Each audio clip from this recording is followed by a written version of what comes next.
Assalamualaikum warahmatullahi wabarakatuh.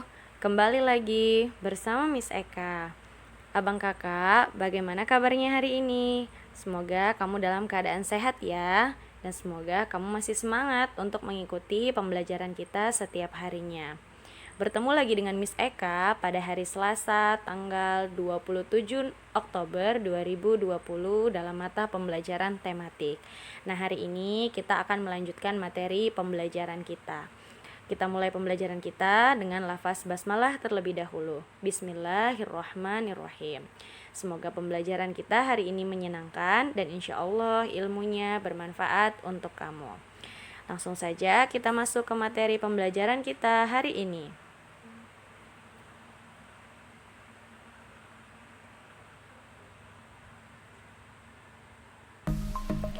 Tema 5, wirausaha. Subtema 2, usaha di sekitarku.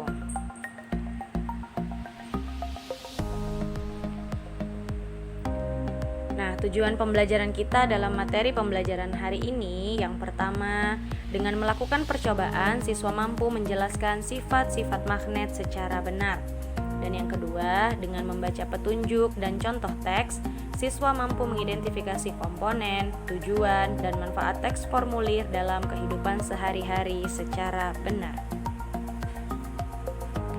Nah, manfaat magnet untuk kesehatan sudah dikenal sangat lama. Masyarakat Tiongkok dan India kuno telah membuktikan bahwa penggunaan batu yang menghasilkan magnet dapat mengatasi berbagai penyakit. Mereka sudah mengenal hal tersebut lebih dari 2000 tahun yang lalu. Nah, abang kakak, materi kita yang pertama yaitu adalah materi IPA. Nah, materi IPA kita masih berhubungan dengan magnet.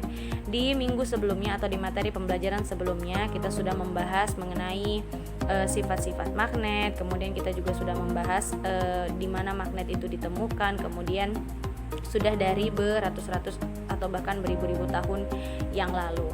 Nah, bahkan masih digunakan sampai saat ini, bahkan masih kita pelajari. Di sini juga dikatakan bahwa manfaat magnet itu dalam bidang kesehatan bahkan sudah dikenal lebih dari 2000 tahun yang lalu. Nah, sebelumnya kamu misalkan minta untuk mengerjakan latihan, yaitu kamu diminta untuk mengamati gambar yang Miss tampilkan, kemudian kamu mencari tahu apakah benda tersebut termasuk kategori magnetis atau non-magnetis.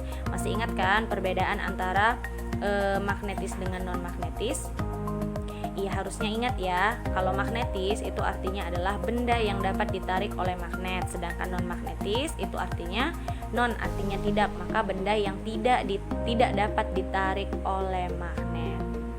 Nah, perhatikan di sini seperti di materi yang sebelumnya. Nah, di sini ada gambar pensil, kemudian ada gambar peniti, kemudian ada gambar penghapus, paku, penjepit kertas, ada gambar sisir, dilanjutkan dengan gunting, kemudian ada bola kasti, kemudian ada penggaris kayu, daun, karet gelang, dan yang terakhir ada kaca. Nah, ke-12 benda ini sudah kamu amati dan kamu sudah mengerjakan latihannya. Jadi abang kakak, di sini kita bisa membedakan mana benda yang magnetis, mana benda yang non-magnetis. Nah, kita mengulang kembali ya. Yang mana benda yang magnetis dan mana yang benda yang non-magnetis. Nah, yang pertama untuk pensil, apakah pensil merupakan benda magnetis atau non-magnetis? Iya, good. Pensil merupakan benda non-magnetis. Kemudian selanjutnya peniti. Good job. Peniti adalah benda magnetis. Kemudian penghapus karet, non-magnetis, sudah jelas. Kemudian ada paku. Iya, paku juga magnetis. Selanjutnya ada penjepit kertas. Good, penjepit kertas itu benda yang magnetis ya. Selanjutnya ada sisir. Iya, sisir merupakan benda non-magnetis. Selanjutnya ada gunting. Gunting magnetis. Kemudian ada bola kasti. Benar, non-magnetis. Kemudian dilanjutkan dengan penggaris kayu. Non-magnetis. Selanjutnya ada daun. Non-magnetis. Kemudian ada karet gelang. Non-magnetis, dan yang terakhir ada kaca. Iya, kaca juga termasuk benda yang non-magnetis. magnetis. Jadi abang kakak dari ke-12 benda yang kamu amati, di sini ada 4 benda yang termasuk kategori magnetis, yaitu ada peniti, paku, kemudian penjepit kertas, dan gunting. Nah, kalau kamu amati, kamu bisa menyimpulkan bahwa seperti peniti, paku, penjepit kertas, dan juga gunting itu merupakan benda yang berbahan dasar logam atau besi. Jadi magnet itu bisa menarik benda yang terbuat dari bahan logam atau besi. Tapi tidak semua logam bisa tertarik ya. Contohnya emas. Emas itu merupakan logam yang tidak dapat ditarik oleh magnet. Nah, selanjutnya di sini sudah dikatakan bahwa pertemuan sebelumnya kamu telah melakukan percobaan dan menulis laporan tentang benda magnetis dan benda magnetis. Nah, apa kamu masih ingat tentang jenis-jenis dan sifat magnet? Coba kembali kita ingat apa saja jenis-jenis magnet? Iya, ada magnet batang, kemudian ada magnet ladam, kemudian juga ada magnet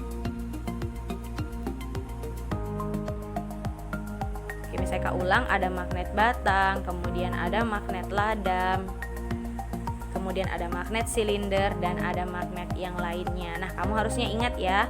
Kemudian sifat magnet, masih ingat ya abang kakak, sifat magnet itu pertama, magnet itu merupakan benda yang memiliki 2 kutub, yaitu kutub utara dan kutub selatan. Kemudian sifat selanjutnya, apabila kutub yang sama bertemu maka akan terjadi tolak menolak. Misalnya kutub selatan bertemu dengan selatan maka akan terjadi tolak menolak. Sedangkan sifat yang ketiga, apabila kutub yang berlawanan, misalnya utara bertemu dengan selatan, maka akan terjadi gaya tarik menarik.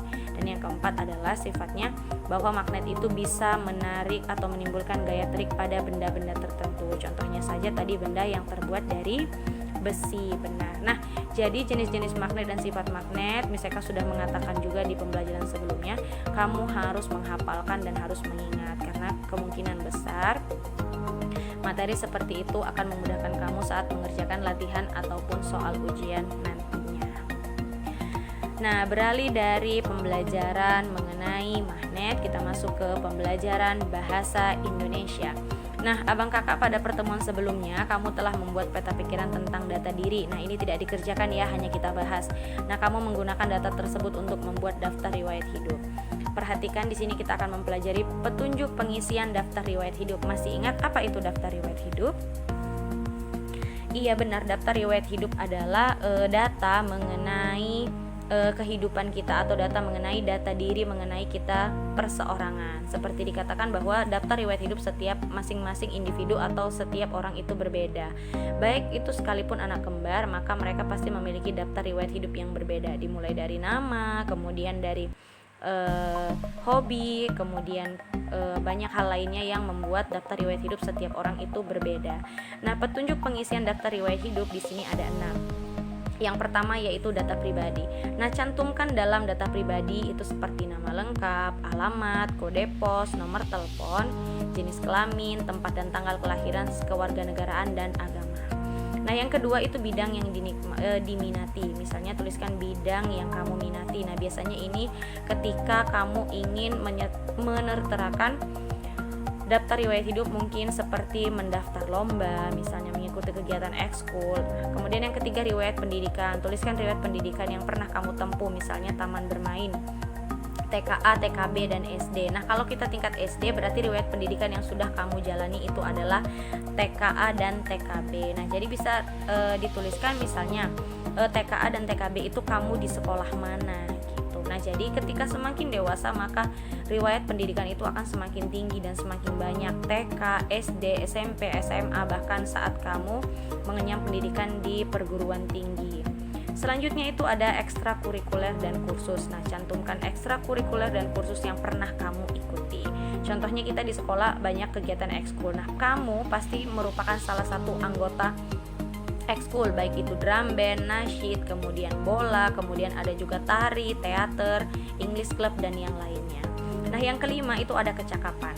Apa ini kecakapan? Nah, kecakapan itu adalah keterampilan lain yang kamu miliki. Misal keterampilan kamu miliki adalah kamu mahir dalam mengumandangkan azan misalnya. kemudian atau kecakapan dan keterampilan lain adalah kamu hafal 30 juz Al-Quran misalnya. Nah, banyak kecakapan lain ya, baik itu bidang akademik maupun non-akademik. Selanjutnya yaitu yang terakhir adalah kesimpulan. Nah, tulislah di bagian kesimpulan sikap dan keterampilan yang menonjol dalam dirimu yang mendukung bidang yang kamu pilih. Nah, itulah petunjuk pengisian daftar riwayat hidup. Mudah kan abang kakak, karena ini menyangkut data diri kamu secara pribadi. Jadi tidak mengamati orang lain tapi mengenai diri kamu. Nah, tahukah kamu bahwa informasi yang tercantum dalam daftar riwayat hidup dapat berbeda-beda? Nah, hal tersebut tergantung kepada tujuan dan kebutuhan dari daftar riwayat hidup tersebut dibuat. Seperti Miss Eka pernah jelaskan bahwa daftar riwayat hidup itu berbeda-beda. Biasanya, daftar riwayat hidup itu disertakan ketika melamar pekerjaan untuk orang dewasa, kemudian ketika kamu ingin mengikuti lomba, melengkapi administrasi tertentu. Jadi disesuaikan dengan tujuannya, sama seperti ketika kita mengisi formulir. Formulir untuk kegiatan ekskul itu pasti berbeda dengan formulir ketika kamu ingin periksa kesehatan misalnya, sudah pasti berbeda karena tujuannya berbeda. Begitu juga dengan daftar riwayat hidup. Nah, jadi disesuaikan dengan tujuannya ya, abang kakak. Nah, di sini ada contoh daftar riwayat hidup. Nah, di sini ada contoh daftar riwayat hidup. Kalau kamu perhatikan, inilah dia contoh daftar riwayat hidup. Nah, di sini ada data pribadi, itu kemudian biasa nama, kemudian alamat. Nah, alamat itu misalnya nama Miss Eka itu Eka Rebeka. Alamat Miss Eka tuliskan misalnya alamat Miss Eka itu di Jalan Belat nomor 101 Medan. Nah, kode pos itu kode pos sesuai dengan alamat kamu. Nah, ini biasanya mempermudah, silahkan cari di internet. Kemudian nomor telepon, jenis kelamin, kemudian tempat dan tanggal kelahiran. Nah, warga negara, sudah pasti kita ini warga negara Indonesia. Atau di antara kamu ada yang warga negara asing, Malaysia misalnya? Tidak ada ya. Nah, bias kita itu warga negara Indonesia. Kemudian agama. Nah, bidang yang saya minati, misalnya saya berminat di bidang, misalnya kamu berminat itu di bidang apa? Kesenian misalnya. Maka diisilah di sini kesenian misalnya. Nah, kemudian saya berminat di bidang olahraga, Miss. Nah, diistilah kamu berminat di bidang olahraga. Nah, riwayat pendidikan di sini untuk riwayat pendidikan tahun. Nah, di sini misalnya sekolah, kamu sekolah, nama sekolahnya, misalnya jenjang TK. Nah, kalau jenjang TK, kemudian silakan kamu isi nama sekolahnya di sini misalnya jenjang SD. Nah, saat ini berarti kita sedang berada di Nurul Ilmi. Nah, tahun berapa kamu TK? Di sini ada tertera tahunnya. Misalnya kamu TK misal dari tahun 2004 ke 2005 misalnya. Nah, SD dari mulai 2005 ke 2000 berapa misalnya. Misal ya abang kakak, jadi disesuaikan dengan tahun kamu TK dan SD. Nah, ekstrakurikuler yang kamu ikuti itu apa? Misalnya kamu mengikuti teater misalnya bisa, atau yang lainnya. Nah, kecakapan apa yang kamu miliki, bidang lain yang kamu miliki, misalnya kamu ahli dalam berenang misalnya. Nah, misalnya, kesimpulan yaitu penjelasan singkat mengenai sikap dan keterampilan yang dimiliki. Misalnya kamu orangnya penyabar misalnya, atau tentang sikap kamu. Sikap kamu adalah misalnya kamu adalah seseorang yang bekerja keras misalnya. Bekerja keras misal Miss Eka isi ya. Bekerja keras misalnya. Nah, selanjutnya silahkan kamu tanda tangan. Silahkan di sini kamu diminta latihan. Latihannya adalah tuliskan kembali di buku tulis daftar riwayat hidup sesuai dengan data diri kamu. Jadi kamu tuliskan seperti format yang ditampilkan seperti contoh tersebut. Silahkan kamu kerjakan latihan ini di buku latihan tematik kamu. Jadi tulislah daftar riwayat hidup kamu masing-masing. Dimulai dari nama kamu, alamat, kode pos, bisa dicari di internet atau tanya kepada orang tua kamu. Nomor telepon, kalau kamu tidak punya nomor telepon secara pribadi, masukkan nomor telepon orang tua atau mungkin dikosongkan juga silakan. Jenis kelamin dan kemudian data yang harus kamu isi selanjutnya. Nah, silakan dikerjakan dengan sebaik mungkin. Jika sudah selesai, kirimkan melalui WA Miss Eka. Nah, abang kakak, itulah materi pembelajaran kita hari ini. Sudah banyak ya yang kita pelajari, dimulai dari mengingat sifat dan jenis-jenis magnet. Kemudian kita juga sudah mempelajari mengenai bagaimana langkah-langkah pengisian daftar riwayat hidup dan contoh daftar riwayat hidup. Nah, semoga pembelajaran kita hari ini diridhoi oleh Allah dan insya Allah ilmunya bermanfaat untuk kamu. Nah, Miss Eka mengucapkan terima kasih untuk kamu yang sudah mendengarkan video Miss Eka, kemudian mendengarkan Miss Eka menjelaskan materi dari awal sampai akhir. Semoga apa yang Miss Eka jelaskan mudah dipahami ya abang kakak. Nah, jika ada yang kurang paham, boleh kamu tanyakan langsung melalui WA Miss Eka. Silahkan kerjakan latihannya. Jika sudah selesai, kirimkan melalui WA Miss Eka tunggu sampai batas waktu jam 10 malam. Ingat ya, dikerjakan latihannya dengan sebaik mungkin. Nah, kita akhiri pembelajaran kita dengan lafaz hamdalah. Alhamdulillahirabbil alamin. See you on the next video. Assalamualaikum warahmatullahi wabarakatuh.